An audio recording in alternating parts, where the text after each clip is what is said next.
नमस्कार दोस्तों, मैं विशाल राज अपने यूट्यूब चैनल करियर एकेडमी में आप लोगों का स्वागत करता हूँ। मैं आप लोगों के लिए लेकर के आया हूँ एक खास टॉपिक जिसका नाम है राज्यसभा। क्या नाम है? राज्यसभा। तो आज हम लोग इस क्लास में राज्यसभा के बारे में जानेंगे। राज्यसभा संबंधित जितने भी महत्वपूर्ण प्रश्न होते हैं उनको हम लोग बारीकी से समझेंगे और आप लोग भी इसको अच्छी तरह से सुनें और समझने का प्रयास करें। जो भी क्वेरीज़ हो, जो भी डाउट हो वो कमेंट बॉक्स में ज़रूर लिखें। तो इसके पहले हमने पिछले वीडियो में संसद के बारे में पढ़ा। किसके बारे में पढ़ा? संसद के बारे में। और संसद जो हमारा अनुच्छेद 79 में था उनसे उन्हीं उसी का ये सदन है एक राज्यसभा। आज हम लोग इस राज्यसभा के बारे में जानेंगे। तो आइए इस क्लास को स्टार्ट करते हैं। तो अनुच्छेद 80 जो है हमारे राज्यसभा का वर्णन करता है। किसका वर्णन करता है? राज्यसभा का। तो राज्यसभा का जो वर्णन है हमारा अनुच्छेद 80 में किया गया है। अनुच्छेद 79 में क्या है? संसद है और संसद का ही एक सदन है हमारा राज्यसभा, जिसका कि वर्णन अनुच्छेद 80 में किया गया है।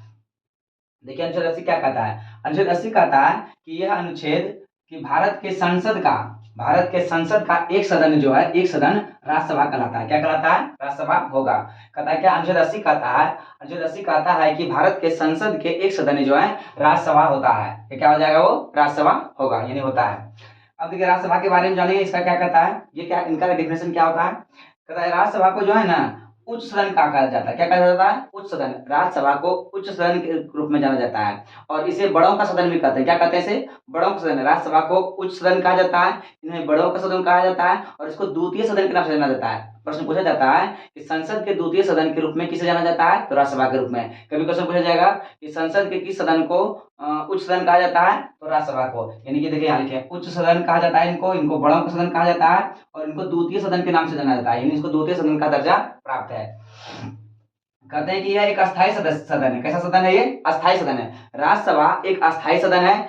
इसी वजह से क्या होता है, इसको कभी भंग नहीं कर सकते हैं। भंग का मतलब क्या? विघटन करना। लोकसभा का बार बार विघटन किया जाता है, राज्यसभा बार बार लोकसभा बार बार विघटित होती है, लोकसभा का बार बार विघटन किया जाता है, लेकिन राज्यसभा का विघटन यानी भंग कभी भी नहीं कर सकते हैं। ऐसा इसलिए नहीं कर सकते हैं क्योंकि राज्यसभा क्या है? एक अस्थायी सदस्य है। राज्यसभा एक अस्थायी संस्था है। राज्यसभा कैसी सदन है? अस्थायी सदन है। राज्यसभा जो है अस्थायी सदन है, इसलिए इसे कभी भंग नहीं किया जाता है। कहते हैं इस सदन के सदस्यों का, राज्यसभा जो सदस्य है, सदन है, इसके सदस्यों का जो कार्यकाल होता है वो 6 वर्षों का होता है। कितना वर्ष का होता है? 6 वर्षों का। राज्यसभा के सदस्यों का कार्यकाल कितना वर्ष का होता है? 6 वर्ष का होता है। देखिए लेकिन प्रत्येक वर्ष जो है राज्यसभा यानी सदन के सदस्य का 1/3 यानी 1/3 सदस्य जो है पद मुक्त होते हैं, यानी कि रिटायर होते हैं। अब कहिएगा कि राज्यसभा के सदस्यों का कार्यकाल सर बता रहे हैं आप कितना, कि 6 साल है, लेकिन आप ये भी कह रहे हैं कि इसका 1/3 सदस्य जो है प्रत्येक साल रिटायर हो जाते हैं। तो इसका क्या मतलब हुआ? देखिए इसका मतलब ये हो गया कि कोई व्यक्ति मान के चलते हैं कि 2020 में राज्यसभा का सदस्य बना। कब बना है? 2020 में। तो 2020 में इसका 6 साल का पूरा हो जाएगा। 2020 में कोई बना है और 2026 में क्या होगा? इनका 6 साल पूरा हो जाएगा। 2026 में क्या हो जाएगा? 6 साल पूरा हो जाएगा। तो 2026 में जो है इस तरह से इस सदस्य का इन सदन का, राज्यसभा सदन का, अगर मान ली 2020 में जितने भी सदस्य लोग सदस्यता ग्रहण किया है राज्यसभा का, तो 26 में जाएगा उसका 6 साल पूरा हो जाएगा। तो 26 में लगभग ऐसे 1/3 सदस्य होंगे, यानी जितना सीट होता है उसका 1/3 ऐसा सदस्य होगा जिनका कि 6 साल पूरा हो जाएगा। तो इसी प्रकार की प्रक्रिया जो प्रत्येक साल होती है, यानी प्रत्येक साल। अब देखिए 1/3 सदस्य जैसे मान ले इस वर्ष 2024 चल रहा है, 2024 में 1/3 सदस्य क्या होता है? वो रिटायर होंगे, उनके जगह पे फिर से 1/3 सदस्य नया आया होगा। तो 1/3 सदस्य नया जो आया फिर इसका कभी न कभी तो 6 साल पूरा होगा। इसी प्रकार से यहाँ पे कहा जा रहा है कि राज्यसभा के सदस्यों का जो कार्यकाल होता है ये 6 वर्षों का होता है, लेकिन प्रत्येक वर्ष जो है इसका 1/3 सदस्य जो है वो रिटायर होते हैं, यानी कि पद मुक्त होते हैं। तो आप लोगों को समझ में आ गया कि 1/3 सदस्य किस प्रकार से मतलब रिटायर करेंगे, पद मुक्त होंगे। यहाँ पे कह रहा है कि पहली बार राज्यसभा का जो चुनाव कराया गया 1952 में किया गया। कब किया गया? 1952 में। इस पॉइंट को याद रखिएगा आप लोग, अच्छी तरह से नोट कर लीजिए इस चीज को कि राज्यसभा का पहली बार जो चुनाव किया गया 1952 में। ये प्रश्न बहुत बार एग्जाम में पूछा जा चुका है कि राज्यसभा का चुनाव पहली बार कब कराया गया? 1952 में कराया गया। देखिए राज्यसभा को पहले जो है ना राज्य परिषद कहा जाता था। क्या कहा जाता था? राज्य परिषद। अभी जो राज्यसभा हम लोग कह रहे हैं, राज्यसभा को पहले जो है राज्य परिषद के रूप में जाना जाता था। इसका नाम जो बदला गया 1954 में बदला गया। कहता है 1954 ईस्वी में राज्य परिषद का नाम बदल करके राज्यसभा रखा गया। क्या रखा गया? राज्यसभा। तो 1952 में जो पहली बार चुनाव कराया गया था तो राज्य परिषद के रूप में उस वक्त नाम था। तो उसी वक्त जो है 1952 में पहली बार इसका चुनाव कराया गया और 1954 में जो है राज्य परिषद का नाम बदल करके क्या कर दिया गया? राज्यसभा किया गया। अब देखिए राज्यसभा की संरचना के बारे में हम लोग समझते हैं कि राज्यसभा की संरचना किस प्रकार से की गई है, किस प्रकार से अभी है। तो राज्यसभा में जो सदस्यों की संख्या अधिकतम होती है 250 होती है। कितनी होती है? 250। भारत का जो राज्यसभा है इसमें सदस्यों की अधिकतम संख्या मैक्सिमम मेंबर्स जो है 250 होते हैं। कितने होते हैं? 250 होते हैं। लेकिन प्रेजेंट टाइम में कितने मेंबर्स हैं? 245 ही हैं। 250 होते हैं, यानी भारत के संविधान में संसद भवन के दूसरा सदन जो है राज्यसभा, उसमें सदस्यों की मैक्सिमम संख्या कितनी निर्धारित की गई है? 250 की गई है। लेकिन प्रेजेंट टाइम में यानी अभी वर्तमान समय में इन सदस्यों की संख्या कितनी है? 245 है। अब देखिए 250 में से 238 सदस्य जो है जिसका निर्वाचन किया जाता है, निर्वाचित होते हैं। 238 सदस्य का निर्वाचन किया जाता है और बाकी जो 12 सदस्य होते हैं इनका मनोनीत किया जाता है, यानी इसको मनोनयन किया जाता है इसका। और इसका मनोनयन कौन करते हैं? तो राष्ट्रपति करते हैं। कौन करते हैं? राष्ट्रपति।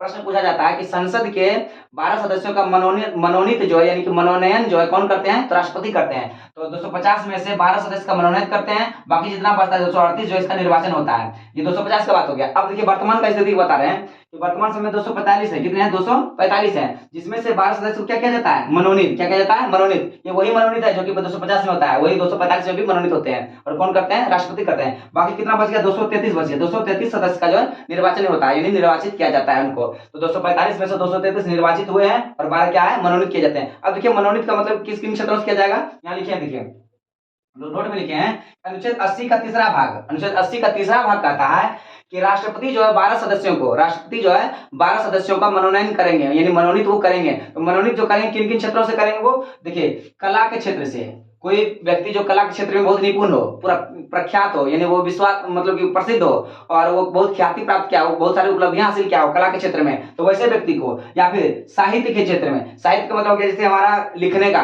यानी जो भी कवि वगैरह हैं, जो भी लेखक सब हैं, साहित्य के क्षेत्र में भी अगर कोई व्यक्ति बहुत ही निपुण हो और बहुत ख्याति प्राप्त हो तो वैसे व्यक्तियों को भी यहाँ पे मनोनयन किया जाता है। उसके बाद विज्ञान क्षेत्र में, विज्ञान कार्य में अगर उत्कृष्ट योगदान कोई दे रहा हो और विज्ञान के क्षेत्र में अपना अहम योगदान निभा रहा हो तो ऐसे व्यक्ति को भी राष्ट्रपति जो है राज्यसभा सदस्य में मनोनीत कर सकते हैं। इसके बाद में है हमारा समाज सेवा।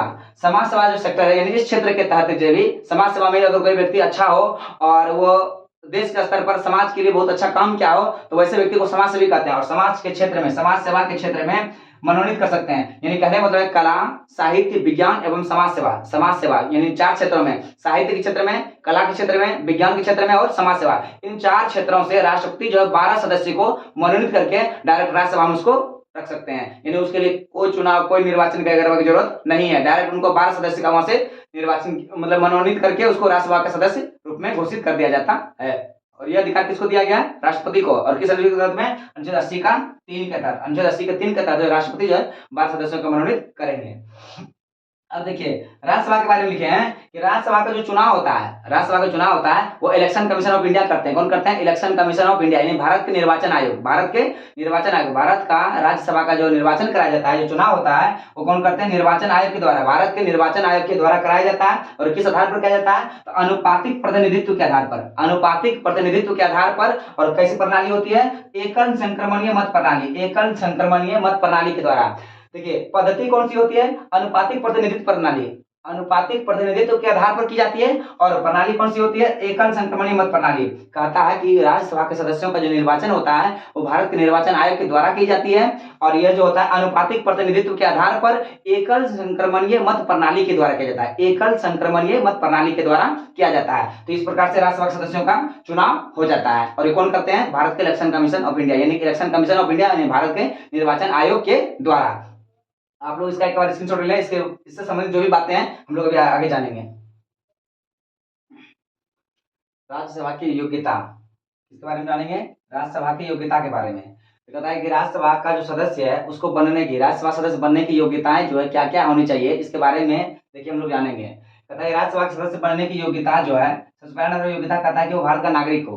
राज्यसभा का कोई व्यक्ति अगर सदस्य बनना चाहता हो, राज्यसभा का कोई अगर यदि कोई व्यक्ति राज्यसभा का सदस्य बनना चाहता हो तो उसके अंतर्गत में इन सभी योग्यताएं का होना अनिवार्य है। तो सबसे पहली योग्यता क्या है कि भारत का वो नागरिक हो। पहला क्या होना चाहिए? वो भारत का नागरिक होना चाहिए। उसके बाद कम से कम उसका उम्र कितना होना चाहिए? 30 वर्ष। 30 वर्ष से कम नहीं होना चाहिए। राज्यसभा का सदस्य बनने के लिए कम से कम उम्र सीमा 30 वर्ष होनी चाहिए। वो दूसरा, पहला नंबर में भारत का नागरिक होना चाहिए, दूसरा नंबर में कम से कम उम्र सीमा उसका 30 वर्ष होना चाहिए। उसके बाद कहता है वो किसी लाभ के पद पर नहीं हो, वह व्यक्ति किसी लाभ के पद पर यानी किसी सरकारी सेवा में वो पहले से मौजूद नहीं हो। उसके बाद कहता है कि भारत के मतदाता सूची में उसका नाम शामिल होना अनिवार्य है, यानी भारत के मतदाता सूची में उसका नाम हो। उसके बाद कहता है वो पागल या दिवालिया नहीं हो, पागल या दिवालिया नहीं हो, यानी भारत के राज्यसभा का सदस्य बनने के लिए किसी भी व्यक्ति को भारत का नागरिक होना चाहिए, 30 वर्ष की कम से कम उम्र सीमा होनी चाहिए, और उसके बाद में किसी लाभ सरकारी पद पर लाभ के रूप में नहीं, किसी सरकारी लाभ के पद पर नहीं हो, मतदाता सूची में उसका नाम दर्ज हो, उसके बाद में पागल या दिवालिया नहीं हो। अगर इन सभी शर्तों को पूरा करता है तो कोई भी व्यक्ति भारत का राज्यसभा का सदस्य बनने के योग्य माने जाते हैं। अब उसके बाद में कहता है कि राज्यसभा का निर्वाचन जो है, राज्यसभा के जो निर्वाचन होते हैं वो उसमें कौन कौन भाग लेते हैं? राज्य विधानसभा के निर्वाचित सदस्य। राज्यसभा का जब निर्वाचन होता है तो उसमें भाग कौन लेते हैं? तो राज्य विधानसभा के जो निर्वाचित सदस्य होते हैं वो उसमें जाकर के भाग लेते हैं। अब इसको उदाहरण के लिए हम लोग समझते हैं कि जैसे जो है बिहार में राज्यसभा सीटों की संख्या कितनी है? 16। बिहार में राज्यसभा सीट है 16 है, और इस 16 सीटों का जब निर्वाचन कराया जाता है तो बिहार विधानसभा जो 243 सीट है, 243 सीट, देखिए 243 सीट के जितने सदस्य जो जीते हुए हैं, इन बिहार विधानसभा के 243 सीटों पर से जो जीते गए सदस्य हैं, यही सदस्य जो है राज्य के विधानसभा का राज्य का जब चुनाव होता है, राज्यसभा का जो निर्वाचन होता है, ये 243 सदस्य जो है जाके इसमें भाग लेंगे। मतलब कहने का मतलब क्या कि अगर बिहार राज्य में राज्यसभा का चुनाव कराया जाएगा तो उसमें जो भाग लेंगे कौन लेंगे? राज्य विधानसभा यानी बिहार विधानसभा के जो 243 सदस्य हैं, जो जीते गए हैं, जो चुने गए हैं, वही सदस्य लोग जाकर के इन 16 सीटों के लिए वो भाग लेंगे। वही कहने का मतलब हो गया कि राज्यसभा का निर्वाचन में राज्य विधानसभा के निर्वाचित सदस्य भाग लेते हैं, राज्य विधानसभा के निर्वाचित सदस्य, यानी यही सदस्य जो है जाकर के अपना यहाँ पे जाकर के भागीदारी हासिल करेंगे, और इसमें से 16 लोकसभा का राज्यसभा का जो चुनाव होगा उसमें ये अपना नाम दर्ज कराएंगे। कहते हैं अनुच्छेद 89। अनुच्छेद 89 में किसके बारे में बताया है? राज्यसभा के पदाधिकारी बारे में। राज्यसभा के पदाधिकारी जो होते हैं, ऑफिसर लोग होते हैं, वो कौन कौन होते हैं? देखिए यहाँ समझेंगे। पदाधिकारी जो होते हैं यहाँ पे जो इनके कौन कौन मुख्य रूप से होते हैं? अनुच्छेद 89 कहता है, अनुच्छेद 89 अनुच्छेद 89 कहता है, यानी आर्टिकल हमारा 89 कहता है कि राज्यसभा का जो है एक सभापति होगा और तथा एक उपसभापति होगा। राज्यसभा का पदाधिकारी कौन होगा? सभापति तथा उपसभापति। कौन कौन होगा? सभापति तथा उपसभापति। देखिए राज्यसभा का जो सभापति होता है वो राज्यसभा का सदस्य नहीं होता है। इस बात को समझ रहे हैं आप कि राज्यसभा का जो सभापति होता है वो राज्यसभा के सदस्य नहीं होते हैं। तो कौन होते हैं? वो भारत के उपराष्ट्रपति होते हैं। कौन होते हैं? भारत के उपराष्ट्रपति। भारत के उपराष्ट्रपति जो है राज्यसभा के सभापति के रूप में काम करते हैं। हम लोग इसका पिछले वीडियो में उसके बारे में पूरा डिटेल्स पढ़ चुके हैं कि उपराष्ट्रपति जो है राज्यसभा के सभापति के रूप में किस प्रकार से काम करता है, उसका क्या अधिकार है, वो क्यों करते हैं, उसके बारे में हम लोग पिछले वीडियो में पढ़ चुके हैं। इसके बारे में कहता है कि अनुच्छेद 89 कहता है हमारा 89 कहता है कि राज्यसभा का जो एक अस्थायी राज्यसभा का जो सभापति होगा वो भारत के उपराष्ट्रपति होंगे, तथा उपसभापति जो होंगे वो उपसभापति जो होंगे वो राज्यसभा का सदस्य होगा। राज्यसभा का ही सदस्य कोई व्यक्ति जो है उपसभापति बनेंगे। ये भी कहता है कि ऑफिसर के रूप में, पदाधिकारी के रूप में कहता है कि राज्यसभा के लिए क्या क्या होंगे? एक सभापति होंगे और एक उपसभापति होंगे। सभापति के रूप में कौन कार्य करेंगे? तो उपराष्ट्रपति, और उपसभापति के रूप में राज्यसभा के ही सदस्यों में से चुने गए एक अधिकारी, वो होगा हमारा उपसभापति बनेंगे। अनुच्छेद 90 देखिए क्या कहता है। अनुच्छेद 89 के बाद में 90 कहता है कि उपसभापति के पद के रिक्त होने के बारे में बताता है। यदि अनुच्छेद 90 कहता है कि अनुच्छेद 90 हमको बताता है कि उपसभापति, राज्यसभा का जो उपसभापति होता है, अगर उसका पद रिक्त हो जाए तो उस रिक्त पदों के बारे में जानकारी कौन देता है? अनुच्छेद हमारा 90 बताता है। और उपसभापति का जो पद रिक्त होता है, रिक्त होने का 2-3 पॉइंट है किस वजह से वो पद रिक्त हो सकता है। देखिए पहला नंबर में या तो उसके पद पर मृत्यु हो जाए, क्या हो जाए? उपसभापति का अपने पद पर रहते हुए उनकी मृत्यु हो जाए, ऐसी स्थिति में उसका पद क्या होता है? रिक्त माना जाता है। दूसरा नंबर में साधारण बहुमत पारित करके, राज्यसभा में बहुमत पारित करके उपसभापति को पद से हटा दिया जाता है। उपसभापति को बहुमत द्वारा कि इसको हटाया जाए, यह योग्य नहीं है, अगर ऐसा बात होता है तो राज्यसभा में ही उनके सदस्यों के द्वारा, राज्यसभा सदस्यों के द्वारा बहुमत पारित करके उपसभापति को पद से हटा दिया जाता है। ऐसी स्थिति में भी उनका पद रिक्त माना जाता है। तीसरा क्या है कि अगर उपसभापति अपना त्याग पत्र दे दो, उपसभापति अपना त्याग पत्र दे दे तो ऐसी स्थिति में इसका पद को रिक्त माना जाता है। अब यहाँ प्रश्न उठता है क्या कि उपसभापति अपना त्याग पत्र किसको देता है? तो उपसभापति जो है अपना त्याग पत्र सभापति को देते हैं। किसको देते हैं? सभापति को। तो उप सभापति जो है अपना त्याग पत्र सभापति को दे देता है, ऐसी स्थिति में इनका पद रिक्त माना जाता है। इन सब के बारे में, इनके पद के रिक्तियों के बारे में, रिक्त अगर स्थान खाली हो तो उनके बारे में जानकारी कौन देता है? हमें अनुच्छेद 90 कहता है। अब यहाँ पे प्रश्न आता है क्या सभापति अपना त्यागपत्र किसे देते हैं? तो राष्ट्रपति को। क्यों? क्योंकि सभापति जो है हमारे उपराष्ट्रपति होते हैं और उपराष्ट्रपति अपना त्यागपत्र किसको देते हैं? राष्ट्रपति को देते हैं। अनुच्छेद 91 के बारे में जानते हैं, 91 कहता है कि सभापति के कार्याधिकार, शक्ति के विषय में जानकारी। राज्यसभा का जो सभापति होते हैं वो उपराष्ट्रपति होते हैं, और सभापति का जो कार्य अधिकार है, क्या क्या कार्य, उनका क्या क्या अधिकार है, इस विषय में, उनके शक्ति के बारे में, उनके पावर के बारे में जो जानकारी देता है अनुच्छेद 91 देता है, 91। अनुच्छेद 91 जो है ये राज्यसभा के सभापति के उनके कार्य अधिकार एवं शक्ति के बारे में उनको जानकारी देता है। तो उपसभापति का यानी क्या, उपराष्ट्रपति यानी कि जो हमारे सभापति के रूप में काम करते हैं, सभापति के कार्य अधिकार शक्ति के विषय में जानकारी कौन देता है, हमारा अनुच्छेद 91 कहता है। अब अनुच्छेद 92 आ गया। अनुच्छेद 92 कहता है कि अनुच्छेद बताता है कि सभापति और उपसभापति के पद से हटाने का संकल्प अगर विचाराधीन हो तो ऐसे स्थिति में पीठासीन पदाधिकारी के रूप में काम नहीं करेगा। देखिए इसका मतलब क्या हुआ। अनुच्छेद 92 कहता है हमारा कि यदि उपसभापति को लेकर के या सभापति को लेकर के, इन दोनों को लेकर के इसको पद से हटाने का अगर विचार चल रहा हो, किसमें, राज्यसभा सदस्य में, राज्यसभा में अगर उपसभापति और सभापति दोनों को पद से हटाने का अगर विचार चल रहा हो, ऐसी स्थिति में जो है ये दोनों जो पद हैं, उपसभापति और सभापति, इन जो पीठासीन पदाधिकारी के रूप में जो कार्य करते हैं, वो उस वक्त जो है, जिस वक्त इन पर हटाने की प्रक्रिया चल रही होती है, उस वक्त इनको पद पर से काम करने से वंचित कर दिया जाता है, यानी अपने पद पर रह करके काम नहीं करेंगे। वही यहाँ कह रहा है कि विचाराधीन अगर हो, यानी उस वक्त अगर बात विचार हो रहा हो कि इनको पद से हटाया जाए, ऐसी स्थिति में ये जो पीठासीन पदाधिकारी के रूप में ये काम करते हैं, ये काम नहीं करेंगे। तो ये अनुच्छेद हमारा कौन कहता है, अनुच्छेद 92 कहता है। अब यहाँ पे हमारा आ गया राज्यसभा का कार्य। राज्यसभा का क्या क्या कार्य है इसके बारे में हम लोग जानेंगे। तो राज्यसभा के मुख्य रूप से 3 कार्य, कितने कार्य हैं, 3 कार्य। राज्यसभा के सदस्यों का जो कार्य है वो 3 कार्य क्या है। पहला नंबर में कार्य, देखिए कार्य इनका बहुत है, लेकिन मुख्य रूप से 3 कार्य कौन कौन से हम लोग जानेंगे, जो कि हमारा बार बार एग्जाम में पूछा जाता है। इनके कार्य बहुत सारे हैं, लेकिन 3 काम ऐसे हैं जो कि बार बार एग्जाम में बार बार रिपीट करके क्वेश्चन को पूछा जाता है, और हम लोगों को ये जानना भी आवश्यक है।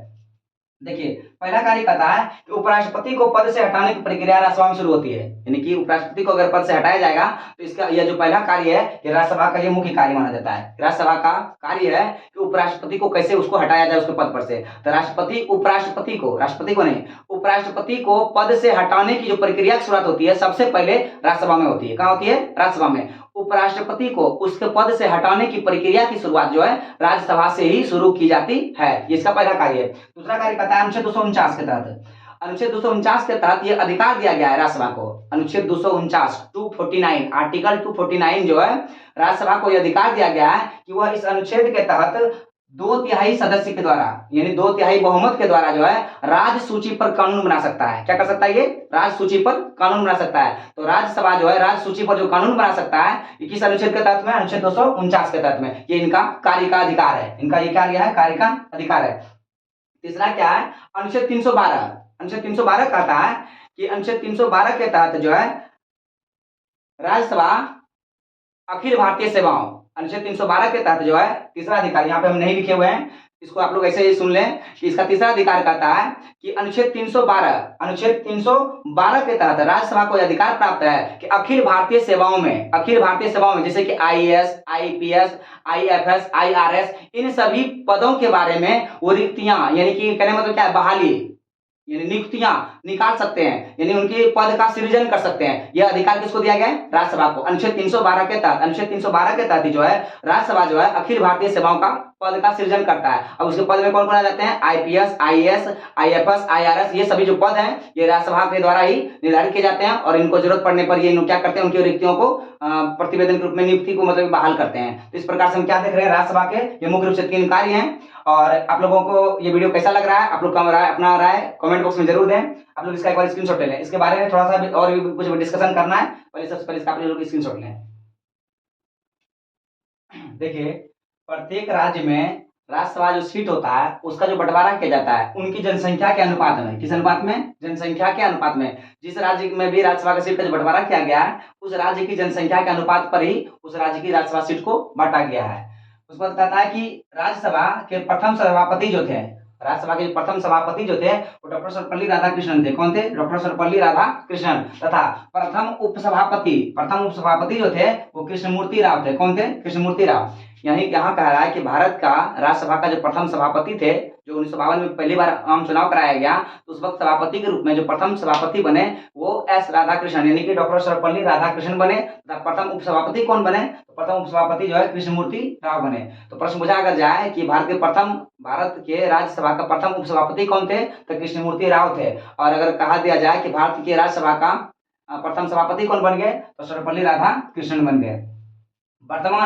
वर्तमान में राज्यसभा का जो सभापति है वो वेंकैया नायडू है। कौन है? वेंकैया नायडू। हमारे वर्तमान में जो उपराष्ट्रपति जी हैं वेंकैया नायडू जी हैं, और उपराष्ट्रपति जो क्या होते हैं? भारत के जो उपराष्ट्रपति होते हैं वही जो है राज्यसभा के भारत के उपराष्ट्रपति जो होते हैं वही राज्यसभा के सभापति होते हैं। तो अभी जो हमारे भारत के उपराष्ट्रपति कौन है? वेंकैया नायडू हैं, और वेंकैया नायडू ही जो है हमारे राज्यसभा के सभापति के रूप में भी काम कर रहे हैं। इसके बाद में कहता है उपसभापति अभी वर्तमान में कौन है? तो वर्तमान उपसभापति हमारे हरिवंश नारायण सिंह है। वर्तमान में उपसभापति, राज्यसभा के उपसभापति हो गए हरिवंश नारायण सिंह, और सभापति कौन हो गए? वेंकैया नायडू। कहता है बिहार में राज्यसभा का जो सीट है वो 16 है। कितना है? 16 है। लोकसभा कितना है? 243 है। याद रखिएगा, बिहार में लोकसभा सीटों की संख्या कितनी है?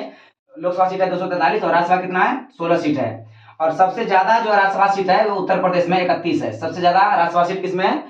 उत्तर प्रदेश में। जब ये देखिए अभी हम तुरंत बताएं कि राज्यसभा सीट का जो बंटवारा किया जाता है जनसंख्या के अनुपात पर आधार पर किया जाता है, और भारत में सबसे अधिक जनसंख्या जो कौन सा राज्य का? उत्तर प्रदेश का। इसलिए करके वहां पर सबसे अधिक सीटों का आवंटन किया गया, बांटा गया है। तो आप लोगों को ये वीडियो कैसा लगा? आप लोग कमेंट बॉक्स में अपना राय जरूर दें, और मेरे इस चैनल को सब्सक्राइब करें, अपने दोस्तों में ज्यादा शेयर करें।